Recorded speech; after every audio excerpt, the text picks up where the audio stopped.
So in this lab, we're going to be talking about the sampling distribution of X bar. The sampling distribution of X bar, the concept is essentially introduced for two reasons.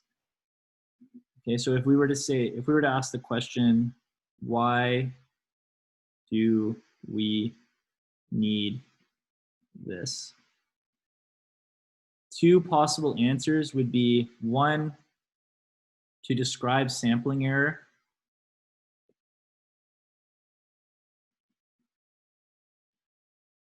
Okay. And two, for inference. Okay, the second answer, for inference, certainly no one has seen an inferential technique yet. Maybe you're a little bit ahead and you've started to talk about the idea of confidence intervals and hypothesis testing. If you have, then those would be examples of inference. Sampling error, simply defined, is the error we know is associated with any estimate.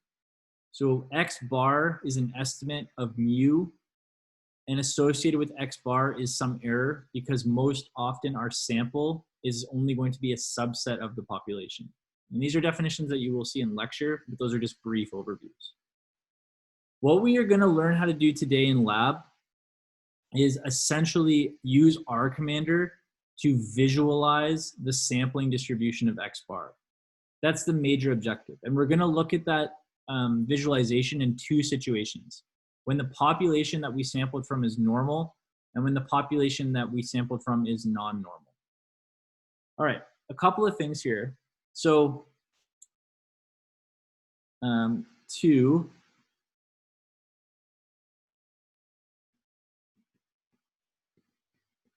what is it? All right, so let's imagine that we'll consider two cases, okay, to align with the two descriptions that I just gave. So in the first case, imagine that our population has the following shape.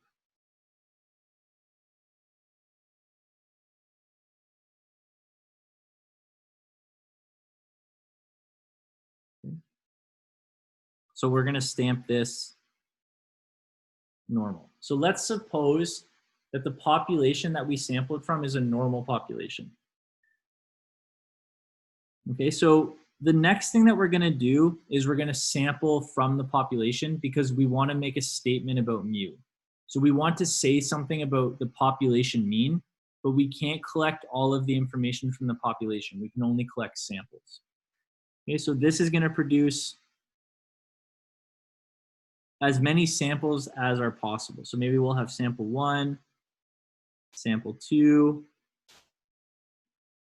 up to sample, arbitrary value here.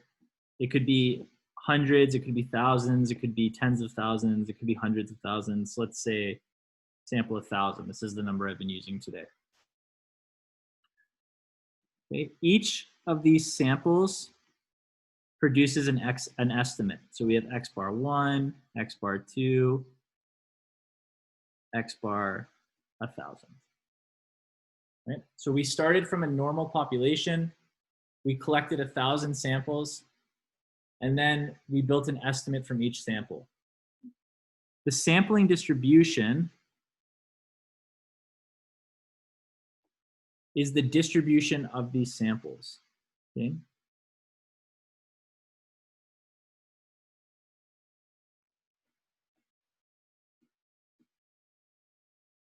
So this is the distribution of X bar. Okay. So there's a few things that we can make note of here. One, since population was normal, sampling distribution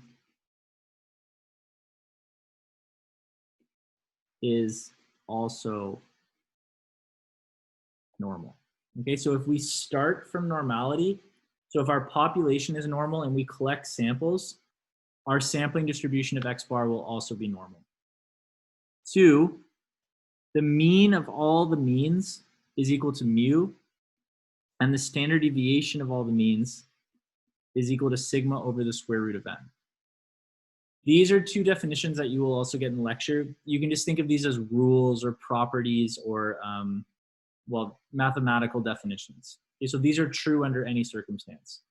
So this normal distribution, so if we start from a population that's normal, the distribution of x bar will also be normal with mean equal to the true mean and standard deviation equal to sigma population standard deviation over the square root of n. Okay, now the second case is going to be very similar. So let's suppose that we start with some population. Now in this case, the population is going to be non-normal. Okay, so maybe something that looks like this.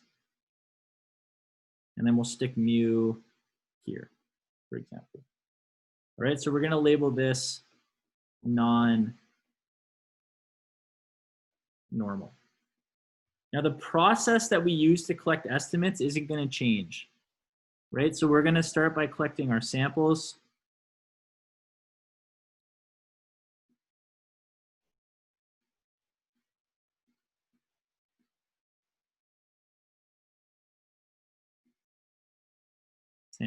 Sample.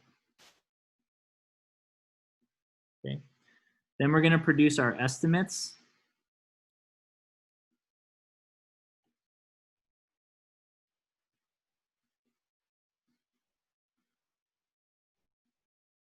Okay, and then we're going to have sampling distribution. Okay. Here's our line, here's mu x bar, and then we're just going to put a big question mark here. We don't know. So if we start from a normal distribution like we did in case 1, we collect however many samples we can collect that are possible. We build an estimate for all those samples. The distribution of those estimates is normal. So normality breeds normality. In the second case, we start from something that isn't normal. You know, I drew this like weird distribution, but it could be anything, like any non-normal shape, of which there are tons, right? You have left skewed, right skewed, bimodal, trimodal, triangular, whatever. There's lots of non-normal shapes. We collect our samples, we build our estimates. What does the sampling distribution look like? We don't know. All right, so what are some of the things that we can do here? Well,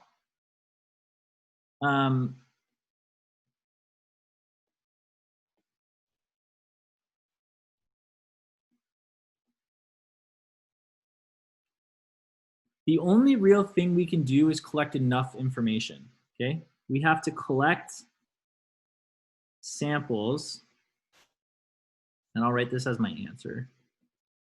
This is the question. Collect samples of where n is greater than or equal to 30.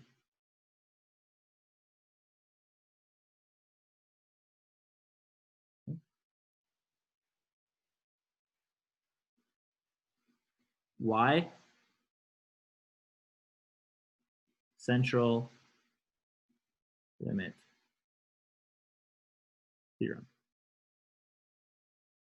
So in the second case, the only protection that we have in terms of being able to accurately describe the sampling distribution is to take enough information.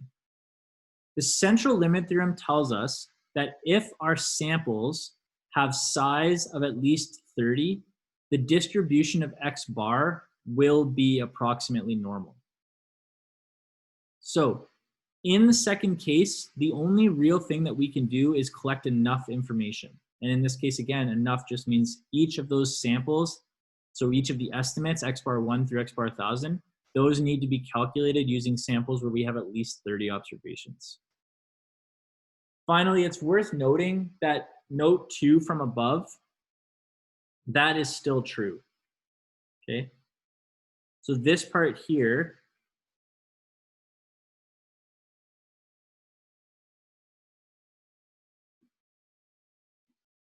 this still holds.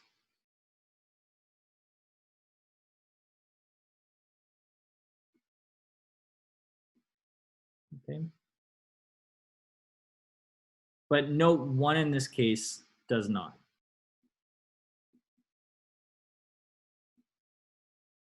So in all situations, mu x bar is going to be mu, sigma x bar is going to be sigma over the square root of n.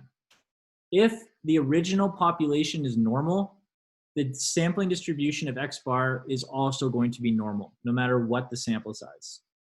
If the original population is not normal, and we do not have big enough samples, we don't actually know what the sampling distribution of x bar is going to look like. In lab today, using R Commander, we are going to look at exercises that effectively display these cases and results for us. So we're going to sample from a normal distribution, and then we're going to study the mean. And then we're going to sample from a non-normal distribution, and we're going to study the mean in that case, so that we can visually see how these rules come together.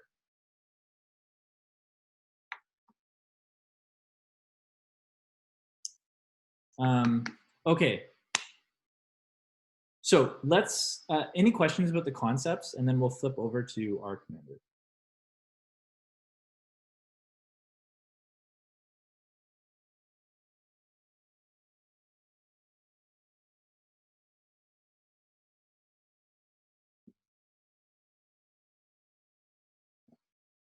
Okay, so I'm going to stop sharing here.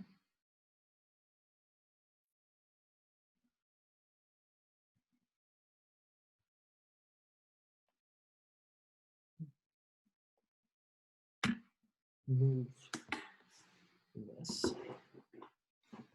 I'm going to start sharing here.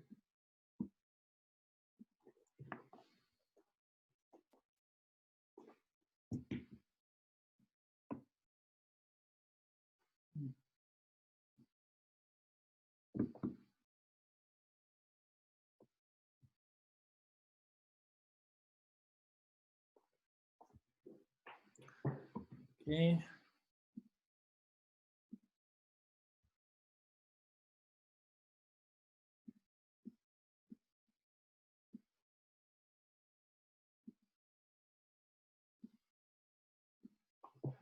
Okay, I'll shut off R Commander so I can load a blank screen.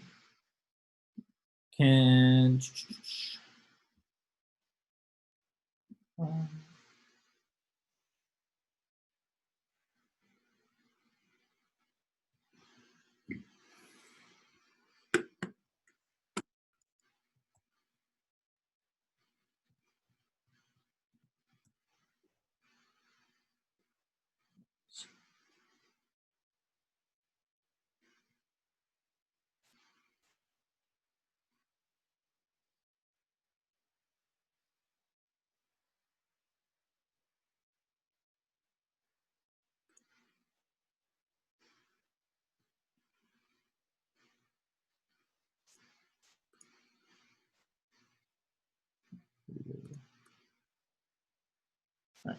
Can you guys see my R Commander screen?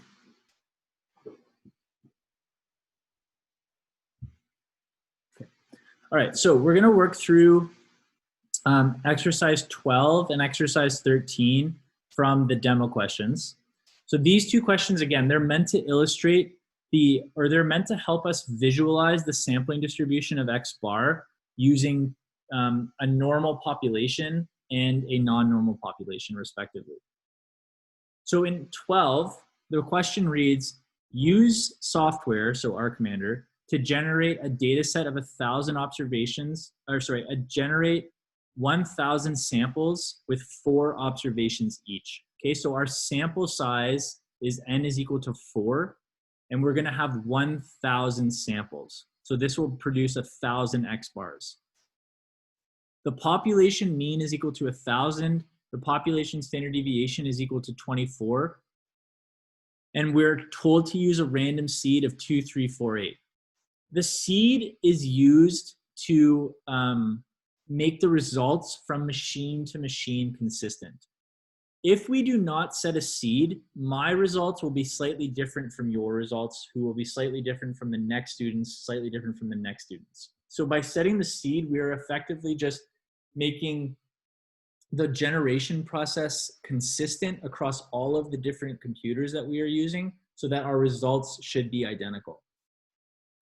Okay, so we are asked to generate this file. We're told to give it this crazy name here, normal mean 100. We can do that if we want. I'm not going to, well, I will. Why be lazy? I'll just copy and paste this.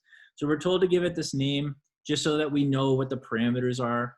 And then we are going to start working through all of these different questions. So in part A, which is kind of hidden up here, it's just asking you to paste the first 5 rows of the data set into the table. So I'll show you the data in R Commander, but I'm going to move to part B in terms of starting off the question answering process. Okay, so what we have to learn to do first is generate data.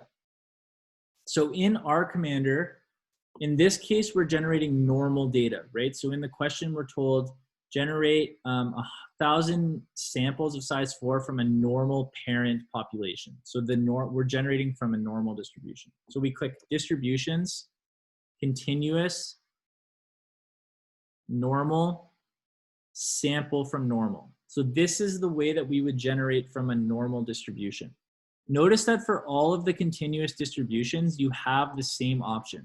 T distribution, sample from T. Chi-square, sample from chi-square. F, sample from F. Exponential, sample from exponential. Okay, this is consistent.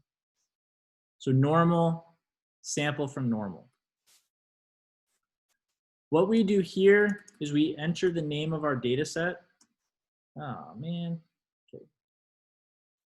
Normal, mean 100, sigma, 24 seed, 2, 3, 4, 8 samples. Let's see if I can remember that. Normal, mean 100, sigma 24. I already messed it up, didn't I? Oh no, I was doing good. Seed 2, 3, 4, 8 samples. Again, the name is arbitrary. You can put whatever name you want. Okay, the mean is going to be 100 as specified in the problem. The standard deviation is going to be 24 as specified in the problem. We want 1,000 samples, and each sample is going to have a size of 4.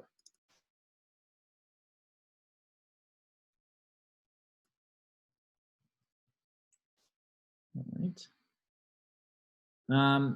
Sample means is set. Oh, and I'm just missing the seed part here. Oh, I see. Okay, so this would be how we set up the sample. To set the seed, we have to do it in the actual output box directly. Okay, so I'll show you how this works, and then I'll show you how to set the seed. Okay, so this is going to be the sampling process, and make sure we have sample means clicked, because that's what we're actually interested in. So we click OK, and then we click View Dataset, and you can see that we end up with the following. Okay, so on the x-axis, we have our sample value, our sample, so sample 1, sample 2, sample 3, sample 4. This goes all the way down to sample 1,000. And on the Y, we have our observation number, observation 1 through observation 4. So 1, 2, 3, 4. Okay. And then in the last column, we have the mean. So the average of those 4 values. So this 108.2272 here, this is the mean of these 4 observations in the sample. Okay, so we have 1,000 samples, and the sample size is equal to 4. And every single one of these samples was taken from a normal distribution. All right, if we want to set the seed, inside the R box here, we type set.seed, and then we type 2348, which is our seed number. And then we click submit. So by doing this, we are essentially standardizing across, or we are making consistent across all of the machines, the sampling process. So if we go back and we regenerate our sample here. What's this thing? Okay, so if we go back and we regenerate our sample, you'll see that the values inside the data set have changed slightly, but they should be consistent with what is given in the solution guide, which it is. Right.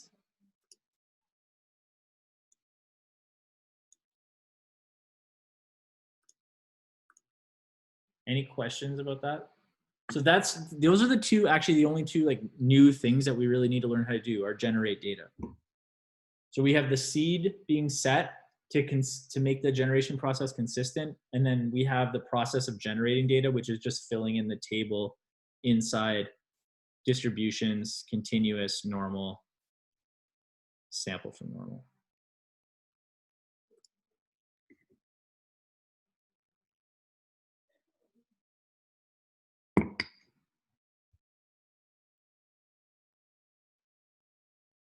You don't have to put, there is no putting the data in. When you generate the data, it automatically stores it. So when I click view, this is from that generating process. Does that make sense?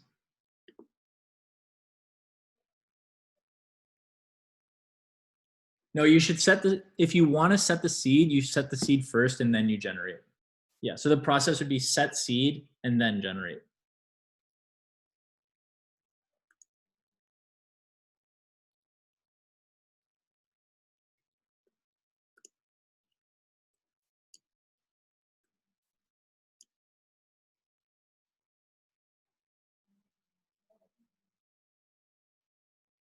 Okay.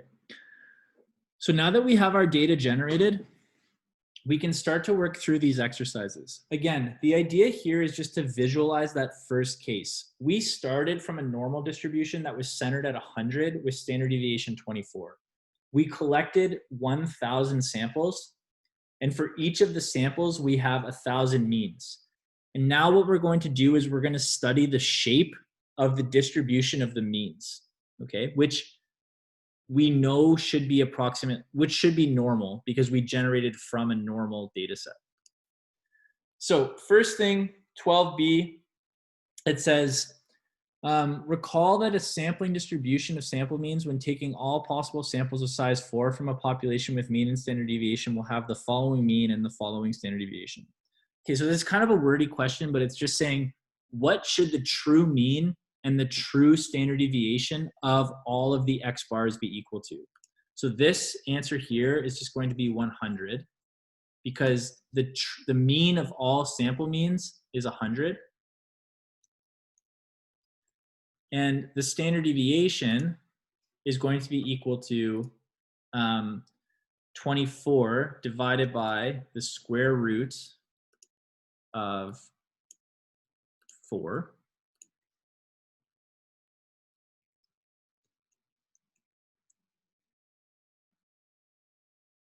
And then that's going to give us 24 over 2, which is 12.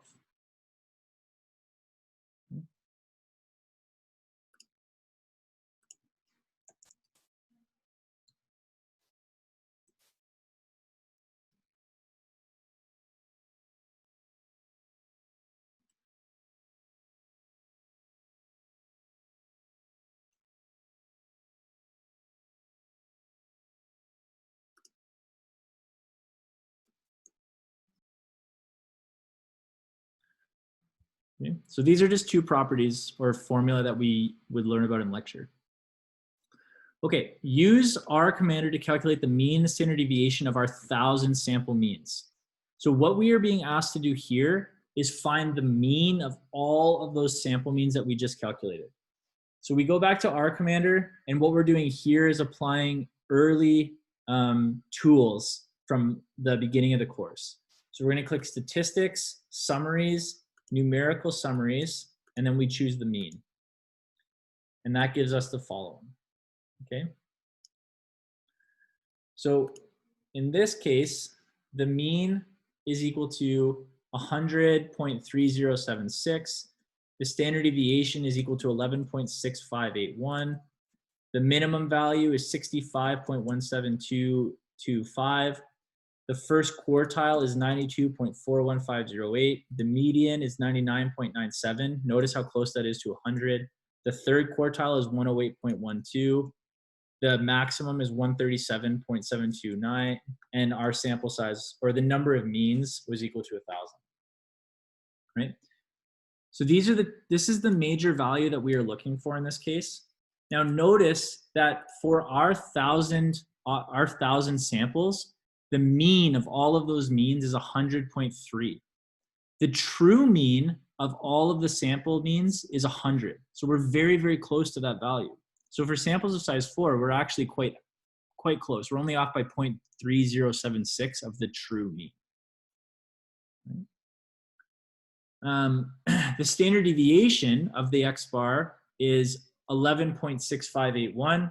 Again, we know that the true standard deviation should be 12, so we're only off by 0.03342 in this case. So again, quite close to what the true value should be. And if we increase the sample size here, we would see that these values become closer and closer to 100 and to 12. Any questions?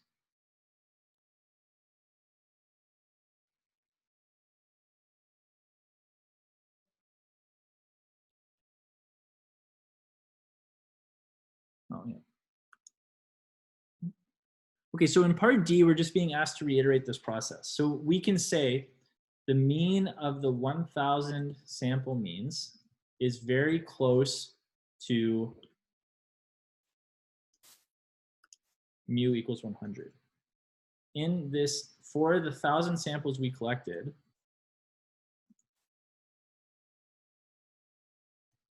the average of the 1,000 sample means is 100.3076. This is off by only 0.3076. The standard deviation of the 1,000 sample means is also close to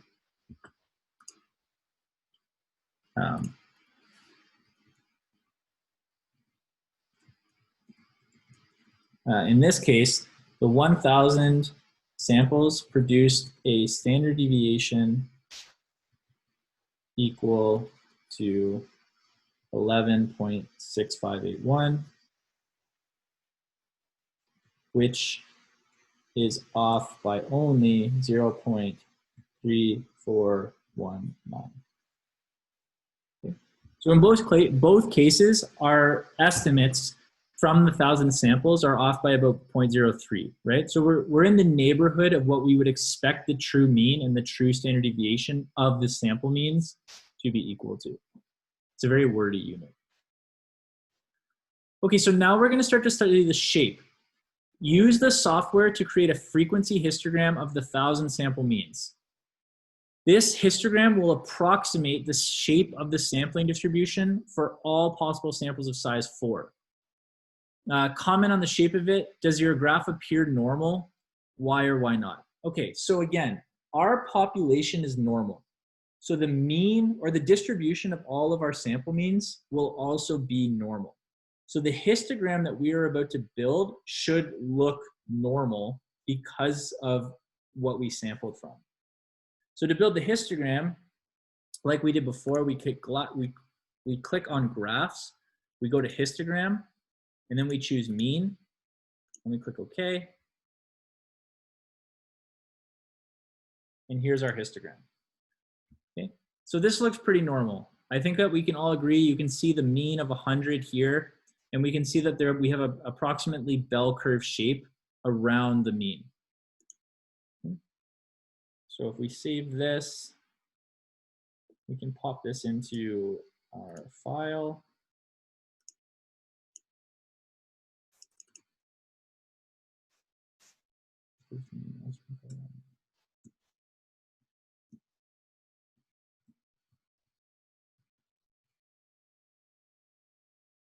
Okay.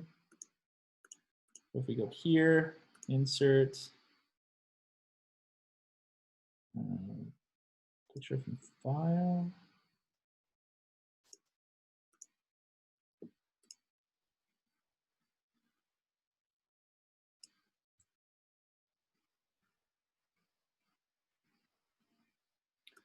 All right, so here's our histogram.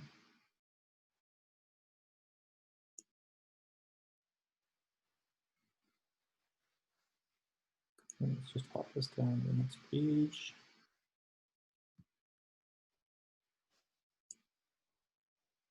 Okay, and then we want to comment on the shape here. So we can say, as expected, the histogram shows that the distribution of the 1,000 sample means is approximately normally shaped. That is, we see a nearly symmetric bell curve centered at 100.3, which centered at 100.3. Okay.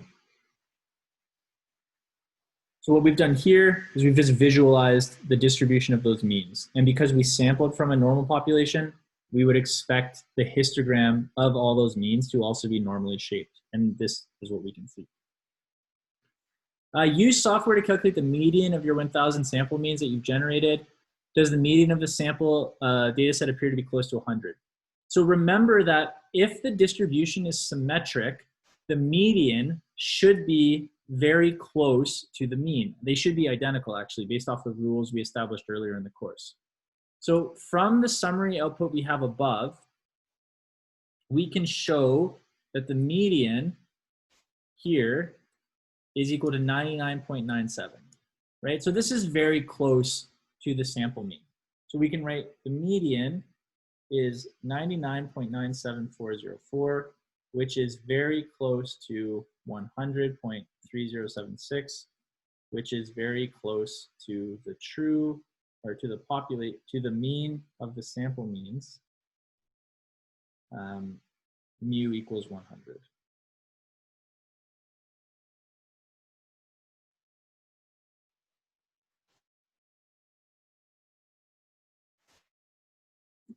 This is the expected result since the distribution of the sample means is normal and is therefore symmetric about the mean. Okay, in G, we are being asked to create a box plot for the sample means. The idea here is that we want to see a symmetric box plot that's basically, we want to see a symmetric box plot, and if there's outliers, they should be even on both sides, or roughly even on both sides of the mean. So to create the box plot, we go back to R, we click Graphs, Box Plot, we select the mean, this is the variable we're interested in, and we end up with the following. Okay. So we can do the same thing we did before. We can pull this over. So G, I think this is now. All right, so we're gonna paste our box plot here.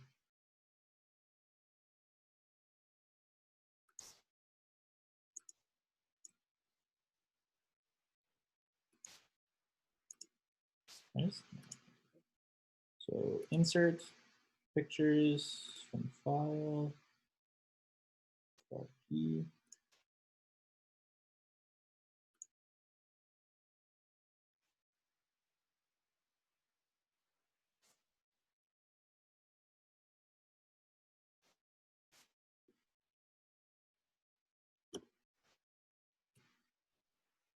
All right, so what can we see here?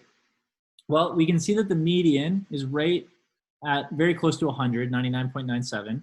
We can see that the quartiles are roughly evenly distributed on both sides of the median, which is what we would expect, given that this distribution should be normal. We can see that the upper and lower limits are roughly evenly distributed from the quartiles and from the median, again, a sign of symmetry. And then we can see that we have roughly the same number of outliers in each tail, right? Which again shows symmetry. So according to our commander, we have exactly 6 outliers: sample 250, sample mean 257, mean 628, mean 888, mean 104, mean 414, and mean 727. And you can see that each of those 6, we have 3 in the upper tail and 3 in the lower tail, right? So we can show that there are outliers identified. In this case, the range is given here. So from 135 to 140, and in the lower case from 62 to 68. We can show that the whiskers or those limits, again, are evenly distributed from the median, which is what we would expect in the case of symmetry. If the medians are even, or the median splits the box into two equal halves, again, a sign of symmetry. And that this data, based off the histogram and the box plot, appear to be symmetric.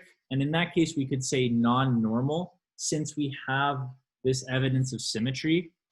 And even though there are outliers, they are evenly distributed in each of the tails, again, showing symmetry, which is what we would expect, again, because we sampled from a normal, and therefore the means are also normal.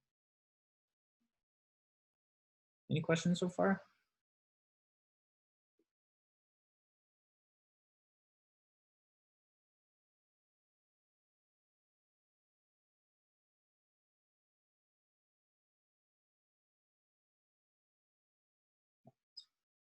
Okay, so the last part of this, well, getting close to the end of this. Now what we're going to do is use a normal probability plot to study the distribution of the means. So again, the idea here is we started with the histogram, so that gave us one representation of the shape, that unimodal bell curve shape that shows normality. Then we looked at a box plot. Again, it shows normality because of the symmetry in the plot, though we can't see anything about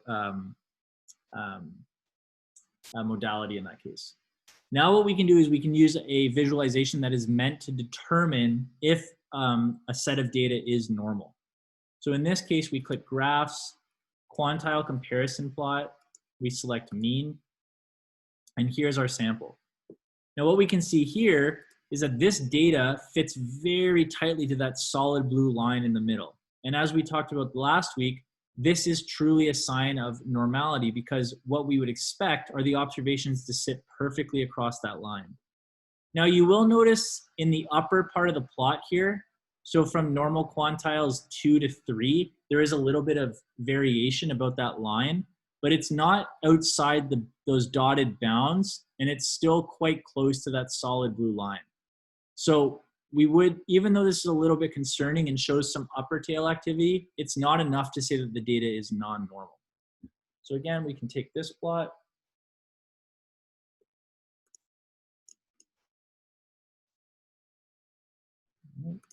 Paste that in here.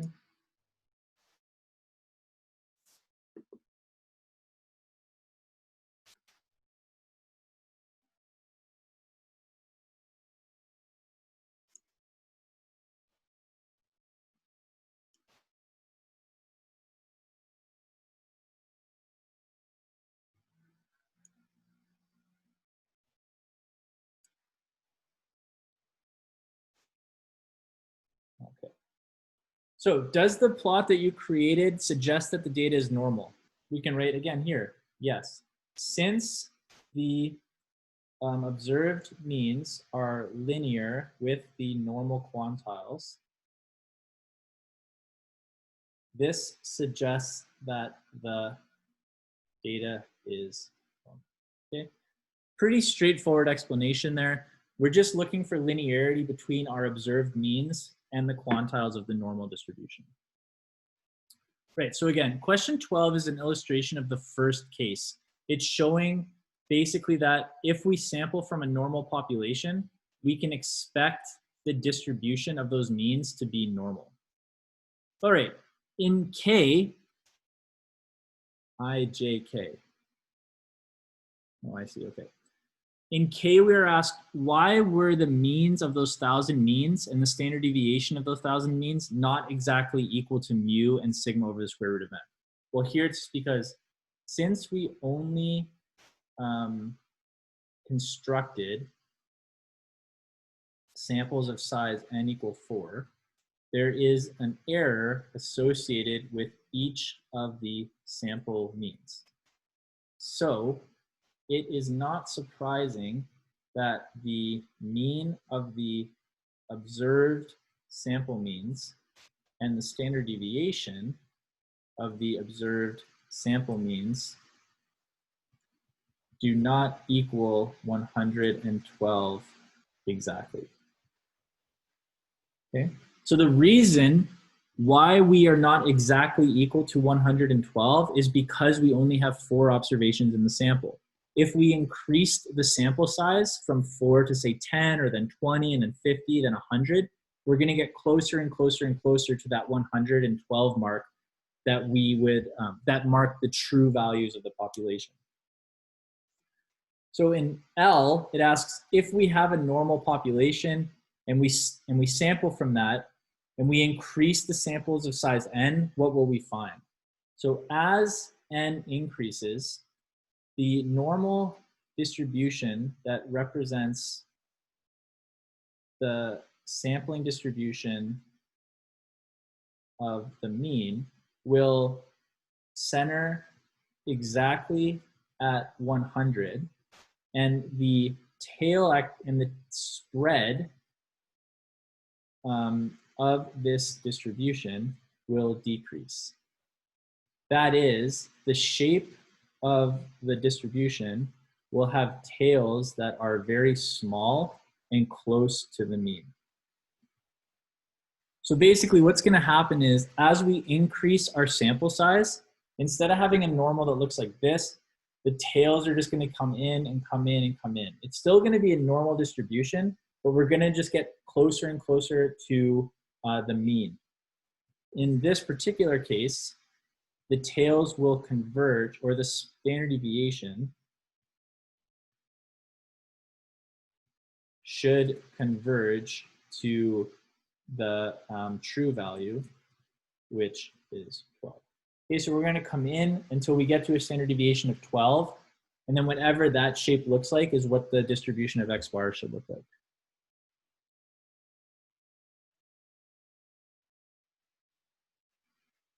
Actually, no, that's not true, sorry. Sorry. This last part is incorrect. Okay, so as sample size increases, the standard deviation of X bar is going to change. So as sample size goes up, sigma over the square root of n is going to become a smaller and smaller value. So as sample size gets up, our normal curve will move, the tails will just come in and come in and come in. All the curves will be centered at 100, but we'll just get tighter and tighter and tighter to that value. Okay. All right. Any questions about exercise 12 or that first case?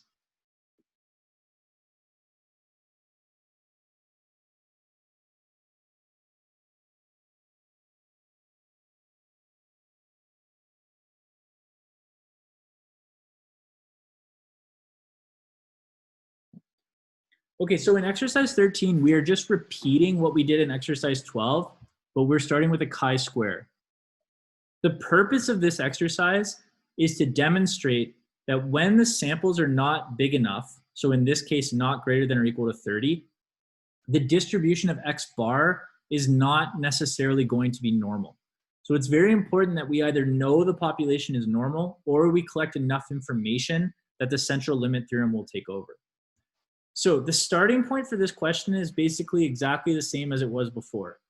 We're gonna generate data from a chi-square this time with a seed of 6292, mean 5, and standard deviation 3.16.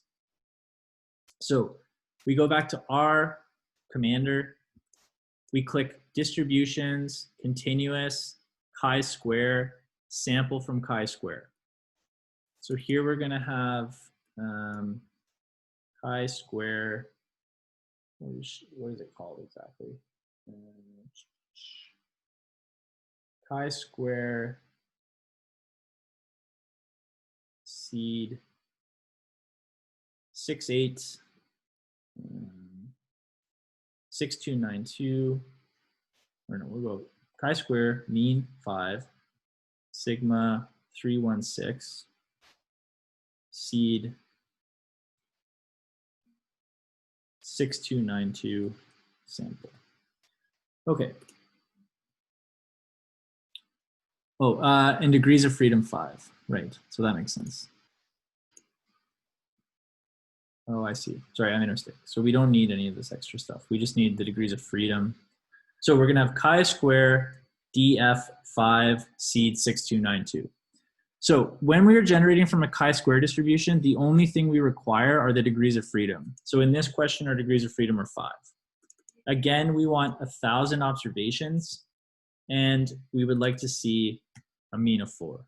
And then we're going to compute the sample mean. So same idea as before. Oh, sorry, forgot to set the seed. So set.seed 6292. Okay, so we're setting that seed. Now we're going to generate. Okay. Oh, let me grab this box up here. Yes. All right, click view data. Okay, so you can see that the data has the same structure that it did before.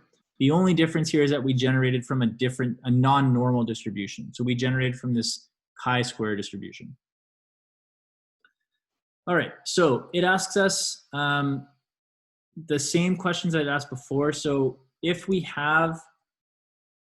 true mean is equal to 5 and the standard deviation is 3.1622, what are the mean of all sample means? That's going to be 5. What is the standard deviation of all sample means? That's going to be 3.1662278 divided by the square root of 4, which is equal to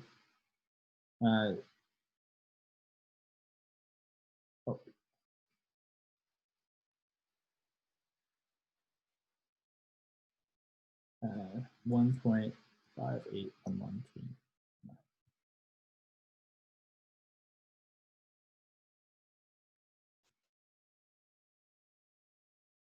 Okay. All right, so let's study the distribution and see how close we are to these actual values. So in C, we're asked to find the mean and standard deviation of our 1,000 sample means. So just like before, we click statistics, summaries, numerical summaries, we click mean, and then we have our values given here. So you can see again that we're quite close in this case. So the mean and the standard deviation in particular are 4.96 and 1.5539. So quite close to the true values, what we would expect to see. And that's only for samples of size 4. So you can imagine that as the sample size increases, we're going to get even closer to these values, or to the true values. The mean and standard deviation will approximate the actual mean and standard deviation of the sampling distribution. How close are your values? So as expected, well, we shouldn't say as expected. We can see that for samples of size n equals to 4, the mean and standard deviation of the sample means are quite close to the true values. Specifically,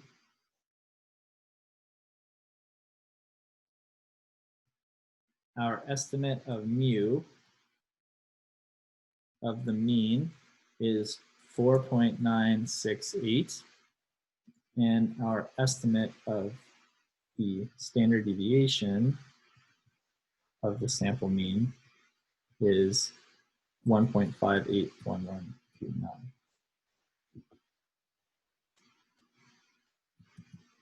Okay. These are off by only a small margin, 0.0032 in the case of the mean, and 0.026 in the case of the standard deviation. Right.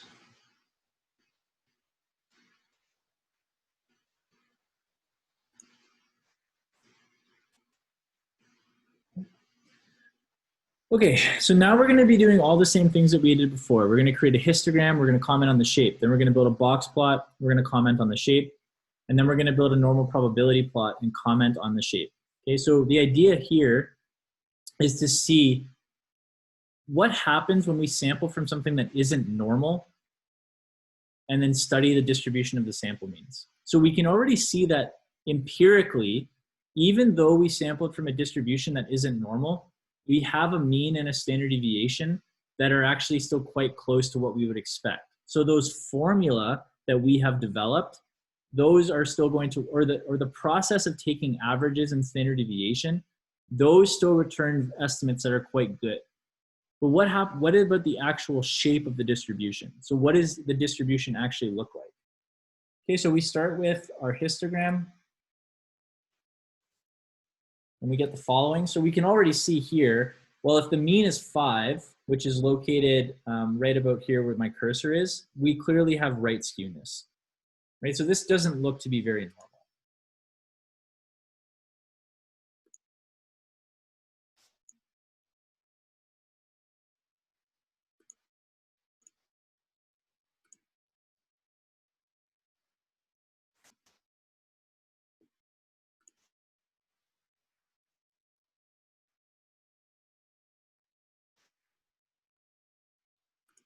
You can say in this case,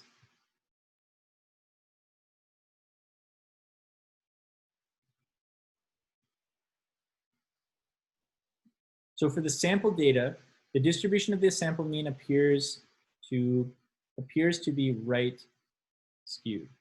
That is, we do not observe a symmetric bell curve about the mean. This indicates non-normality, because again, normality would be demonstrated through a symmetric bell curve about mu. In this case, we clearly have this right skewed shape, so that would be an indication of non-normality. If we look at the box plot, we would have graphs, box plot, mean. Okay, here's our box plot. Again, we can see this right skewedness, specifically in the very upper part of the curve. You'll notice that the median is closer to the median is closer to the 25th percentile than it is to the 75th percentile, that the median is closer to the lower limit, in this case the minimum, than it is to the upper limit, and we have all of the outliers in the upper tail of the curve, right? So this is a classic illustration of right skewness.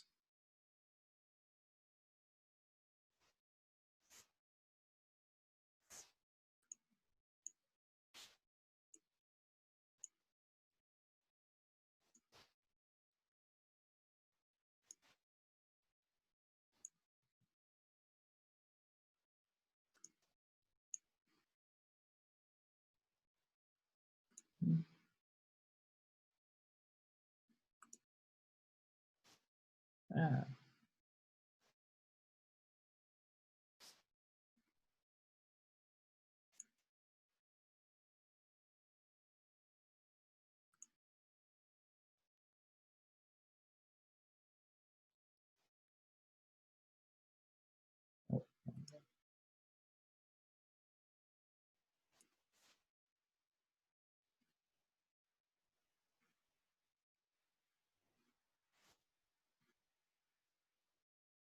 Okay, so I'll just leave it down here.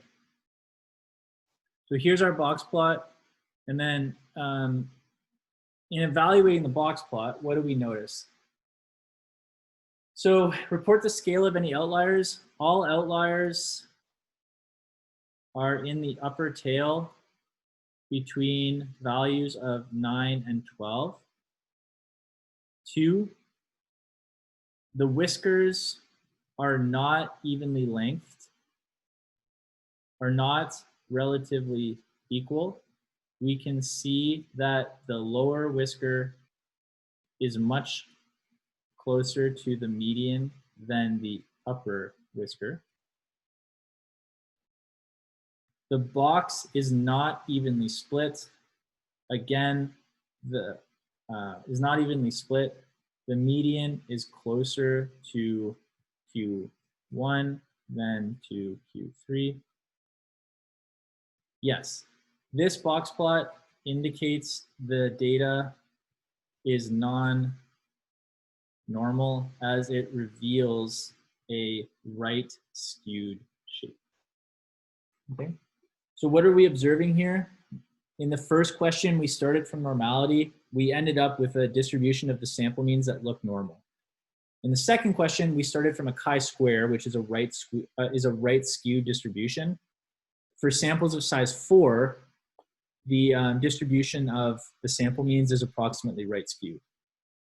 Okay, let's look at the normal quantile plot now. So we go back to R Commander, graphs, quantile comparison plot. We click on the mean. Okay, look at this, right? Clearly not normal. You can see we have tons, we have like a bow, sort of a concave shape here. So in the lower tail, we're outside those blue bounds, and then we sort of curve through, and then on the upper tail, we're outside the bounds again.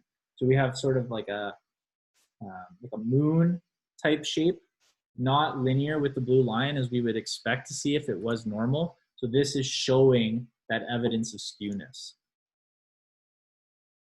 So here, G.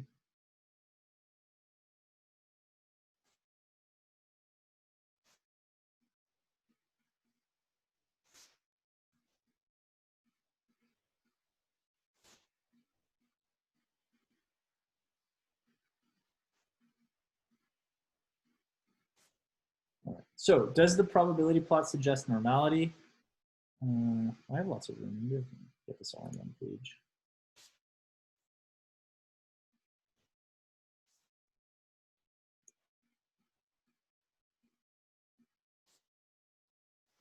So in this case, the probability plot shows that the sample means are not linear with the normal quantiles. In particular, we see a concave or moon-like shape. I actually need to look up the definition of concave and convex right now. It might be backwards. Oh, convex shape. That is indicative of right skewness. Okay. So what we were able to show from each of these illustrations is that the data is clearly not normal, right? We don't have symmetry about the mean. What we actually have in this case is right skewness. And we can see that through the quantile plot that we showed here. We can see that through the box plot and how each of the values in the box plot are aligned with one another. And we can see that through the histogram in how the mean or how the mode is sort of to the left of the mean, and then we skew into the positive direction. Okay, so the answer to J, which is just asking why are they not exactly equal to mu equals 5 and sigma equals 1.58, same reason as we had before. Okay, this is due to the fact that we only collected, 1,000 sample means in this case. So actually in the above one, I think I said because it was samples of size 4, that's not exactly correct. Since we only constructed 1,000 samples. Right? So if we collected more and more samples, so we went from 1,000 to like 10,000 to 100,000, then we would see a more specific estimates of those values. But we're still very close. I mean, 1,000 samples is a lot.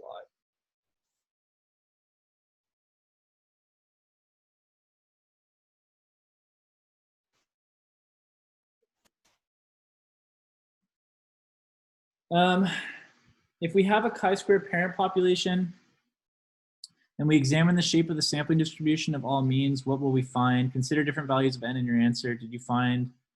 Okay, so this is a trickier question than the first one. As n increases, the right skewed shape of the sampling distribution will converge to the symmetric bell curve shape of the normal distribution. In particular, as the sample size crosses 30 observations, the central limit theorem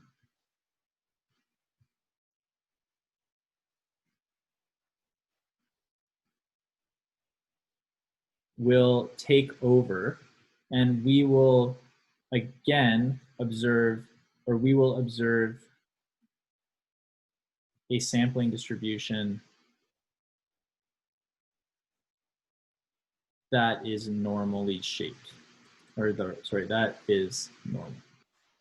As sample size increases beyond 30 observations, the shape of this bell curve will become tighter and tighter to the mean, meaning the peak will increase and the tails decrease or converge to the mean. Okay, so basically the same idea as what we had in question 12. As our sample size gets larger and larger, regardless of the distribution that we start at, once we have enough observations in the sample, so once we cross that n equals 30 threshold, we should start to see a bell curve shape. So even though we sampled from a non-normal distribution, once we cross 30 observations, we should see normality again. Once we get beyond that, as sample size goes up, so from 30 to 50 to 100 to 1,000 to 10,000, etc., that bell curve is just going to get tighter and tighter to the mean. So we're going to start, in this case, we started at a right skewed population. The sampling distribution of the mean was right skewed. And then as sample size increases, we'll become normal, and then we'll converge to the mean of that normal distribution. Okay, are there any questions at this point? Where's my little chat box? Here we go. If the moon shape was going under the line, yeah, exactly. So if it was concave, it would be left skewed.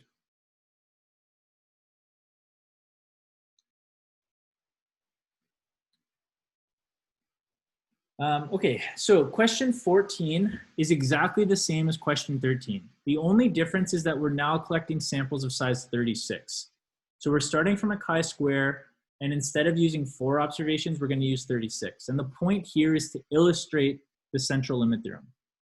Okay, so first off, we have to generate our data, and our seed is going to be 7891 in this case. So we go back to R Commander, we type set dot seed 6891, I believe, 7891. Okay, so we're gonna set our seed, submit this, distributions, continuous, chi-square, sample from chi-square. 5 degrees of freedom, 1,000 samples, 36 observations.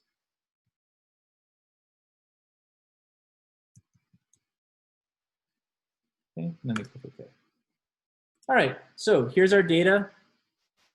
You can see what's happened here. We've gone from 1,000 samples to 36 observations, so we can keep pulling this over to see more and more of the observations, and the mean is going to be in the last column. Same idea as before. All right, what are the mean and the standard deviation? Okay, the mean again is going to be 5. Regardless of how many observations we collect, the mean of the sample means is always going to be the true mean. So in this case, 5 observations. The standard deviation is going to be sigma over the square root of n. Okay, so this is going to be 3.162278 divided by 36 in this case, and that gives us 0.527. Okay, so notice what's happening here. We've increased sample size to 36 from 4. We have the exact same distribution, right? So a distribution with 36 observations, but it's a chi-square with degree of freedom 5. As we increase sample size, the first thing that we observe is that the standard deviation of the mean gets smaller. That's a reflection of sampling error. We've collected more information, so we have a better estimate. And that's what the standard deviation is showing us. This value has decreased from 1.58 to 0.527 because of this sample size going up. We have more information, we have a more reliable estimate.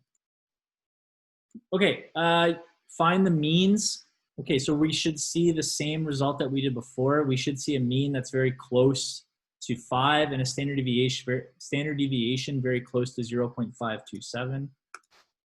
Okay, so we collect our information here. Come on over with it. So here's the mean. Here's the standard deviation. And then we have all of our quartiles below, right? So you can see our mean is 5.01357. Our standard deviation is 0.526. The minimum, 3.47. We have our first quartile. We have the median or the second quartile. Look how close the median is to 5, 4.999, right? We have 36 observations, so the central limit theorem is taken over. Now we're starting to see hints of symmetry, because we have enough information that the sampling distribution of the mean can come back to normality. It's a very cool property. Are the mean close to the mean and the median? Yes. As expected for 1,000 samples, we have a mean and median, a mean and standard deviation that are quite close to the truth. In this case, the mean is off by 0.013517, and the standard deviation is off by barely anything, 0.01018. Okay, so now we're gonna visualize histogram, box plot, and quantile plot graphs, histogram, mean. Look at this bad boy. Nice and symmetric, right about 5. It's amazing, right? Like, all we've done is increase sample size, but we sample from the same distribution. And now we have a distribution that's starting to look very normal. So this is 14E. So we can insert pictures from file.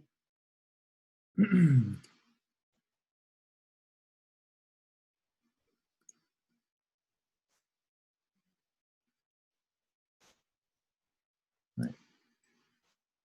The histogram appears to be unimodal and symmetric about the mean. This is indicative of a normal shape, i.e. Okay, so we can now see this symmetric bell curve shape, which implies normality. So we can continue to assess this.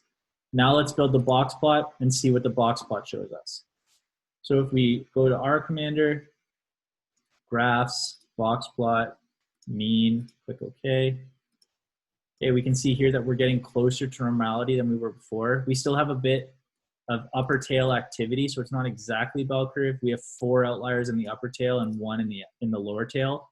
But the mean or the median is quite close to both the quartiles, and then the tails are evenly spread. So we have a little bit of right skewness, like hints of right skewness from that chi-square still showing, but for the most part, this is quite symmetric. So we can pull this thing in.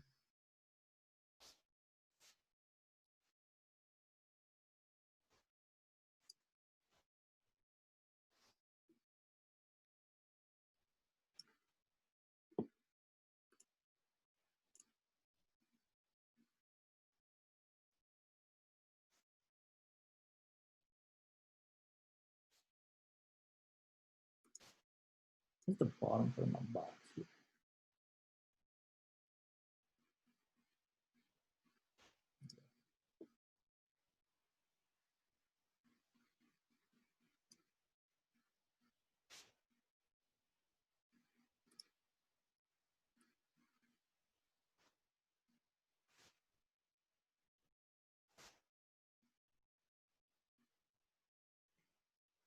All right. Okay, so now we can assess our box plot. Check the scale. So we have outliers below 3 and between 6.5 and 7.5. So we have 1 outlier below 3 and 5 above, and 5 outliers between 6.5 and 7, noticeably quite close to upper limits. Part 2 are the lengths. Yes, the whiskers are evenly lengthed. Sorry, I'm just kind of trying to get this done before. The whiskers are evenly spread about the median. 3, the box is evenly split by the median. So distance from each quartile to median is the same. 4, do your findings indicate the data set is not normal? No, the findings show that the data is possibly normal given the symmetric shape. All right, normal quantile plot to bring it home. So we have graphs, quantile comparison plot. We select the mean. Looks pretty good. We still see some bowing, like there's a bit of an S shape. So if you look at the lower tail, you can see that we're a little bit above that blue line, and in the upper tail, you can see you're a bit below. And then we have the 2 outliers that are shown there. Notice that our outlier identification is a bit different than what we observed with the box plot. So here, it's only picked up on 2, whereas the box plot picked up on 6. Right? But for the most part, the observations are very tight to the line, and they're staying within those bounds. A little bit of tail activity in the upper part due to that like possible like little hints of right skewness, but much better than the previous convex shape that we looked at. So you can see again, as sample size went from 4 to 36, the distribution of the means is coming back to normality. We might actually need a bigger sample here, like instead of 36, maybe like 50 observations to really get it to flatten out against the quantiles, but we're returning to that shape.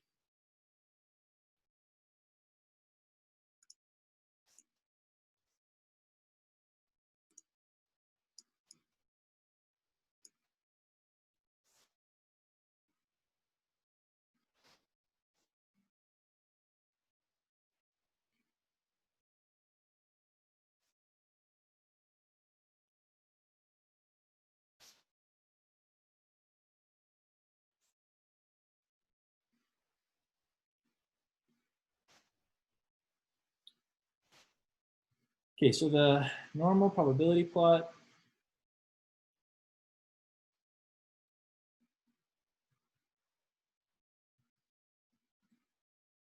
gives evidence that the sample means are approximately normally distributed, since the sample means appear to be roughly linear with the normal quantiles.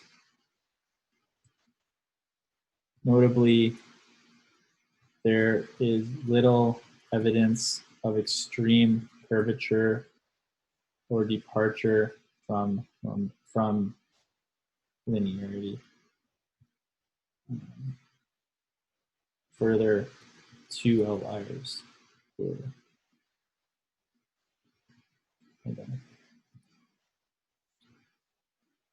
Okay.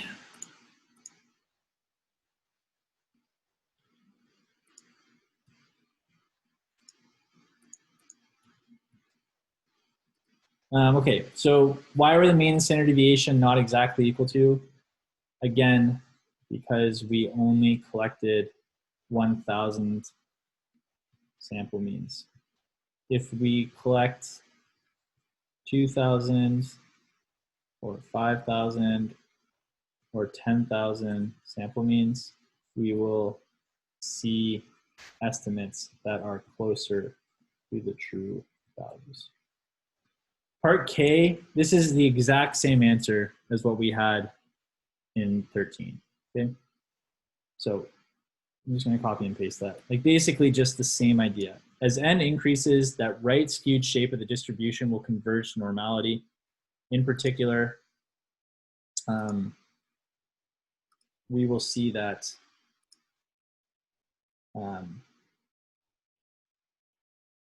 we will see that bell curve shape return. And then as sample size gets bigger and bigger and bigger, we'll have a tighter and tighter bell curve, essentially. Okay, 5 minutes. Very heavy lab today. Okay, 15 says, I'm going to try and get just through a couple of these with you. 15 says the weekly travel time for a population of students is normal with mean 200 and a standard deviation of 10. Okay, what is the probability that a single student drawn from the population travels at least 196 minutes per week? Okay, so here we have mean 200, and we have a standard deviation of 10 because we're talking about one individual person. Okay, and then we're asked the probability that X exceeds 196. All right, so in R, we can solve this using our original techniques. So if we go to RStudio, we can click distributions, continuous, normal, normal probabilities. Our variable value is 196. Our mean is 200, and our standard deviation is 10. And we want the upper tail because we want to be bigger than 196. So that gives us 0.6554217. Okay. Sorry about just trying to finish it up. Okay, in part B, it says a random sample of 25 students is drawn from the population. What is the probability that the mean travel time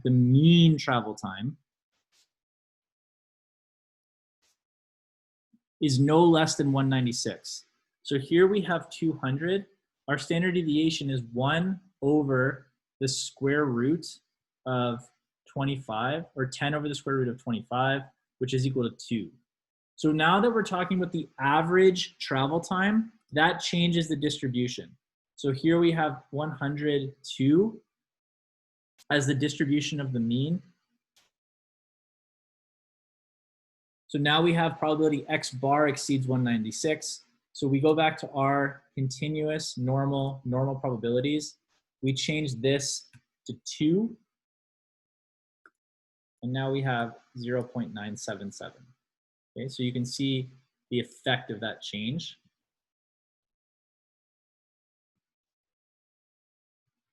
And again, notice that in this case, the reason for the change is because we're talking about the average, okay?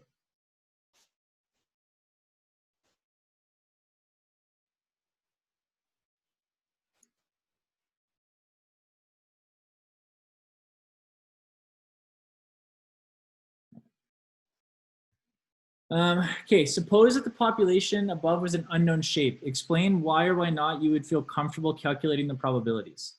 Okay. In the second case, we would be comfortable because the original or the first case, the reason we can do this is because the original population is normally distributed. So since the population of travelers is told to be normal, then we can do all of our normal calculations without any concern. Because, so an acceptable answer would be not comfortable because, actually, no, that's it. So I don't know what the last two parts are about, but.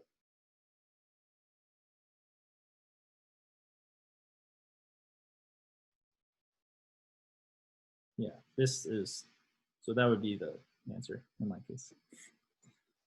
Okay, so I'll send you guys this work as per usual. I'll send you what I wrote up at the beginning. Sorry that I took the full time today. If you guys have any questions, please let me know. This is all the lab stuff that you'll need for the assignment, plus most of the conceptual parts that you will need for the assignment that's due on Friday. And this material will be included on the midterm, but not using R. But concepts from this could be asked. Like you could be shown a normal probability plot and said, like, does this indicate the mean is normal? Or maybe you could be asked, if I sample from a distribution that is not normal and the sample size is only 10, what would I expect the normal probability plot of the means to indicate? Something like that. All right, guys, have a good week. I'm sure I'll talk to some of you guys later today in lecture and then on Thursday in lecture. But if not, I will, I'll talk to you guys next Tuesday.